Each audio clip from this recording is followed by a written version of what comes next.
It's a Friday. It's the Friday of our beginning of the Lenten season. 2 days ago was Ash Wednesday. Today I'd like to talk to you about that conclusion to the most famous of all sermons, Jesus' Sermon on the Mount, found in Matthew chapters 5, 6, and 7. And there at the end of chapter 7, as Jesus brings that sermon to a conclusion, he gives those who listen to his message a challenge. It really is an application. As a pastor, as a preacher who has been preaching sermons for 45 years, I know the importance of giving your listeners an opportunity to apply what you've just preached. And that's what Jesus did. After introducing his message with the Beatitudes and then the various points that comprise the Sermon on the Mount, Jesus talks about a setting much like this, where there is sand and where there are rocks. Remember what he said? Whoever hears what I've just said and puts what I've said into action is like the man who builds his life, who builds his house upon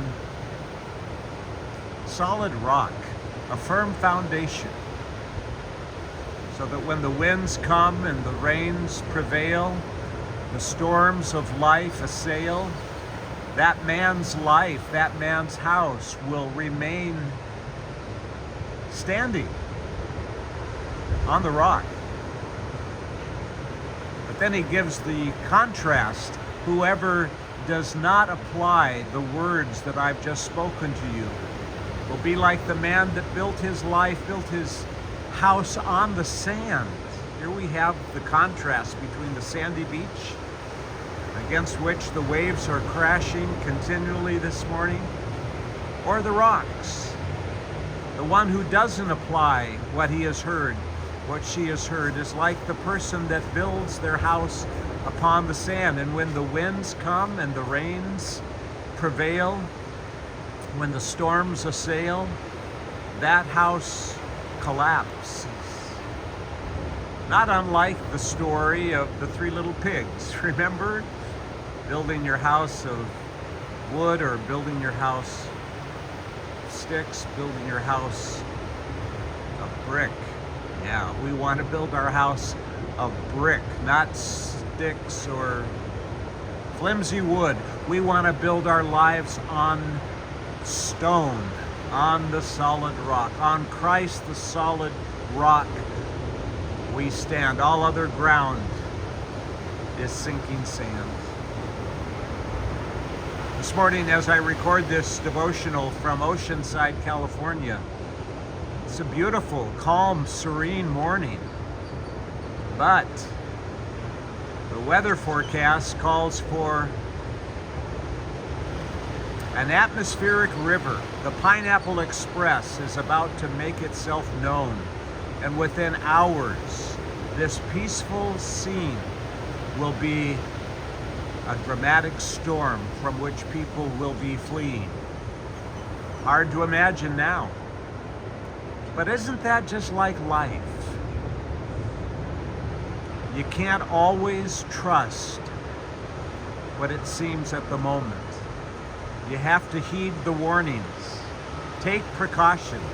And Jesus says there in Matthew chapter 7, verses 24 to 29, heed the precautions. Build your life on stable, solid rock, because the storm is coming. In a couple of months, I'll celebrate my 72nd birthday, and in those 72 years of life, I have witnessed countless storms of life that have threatened to pull me down.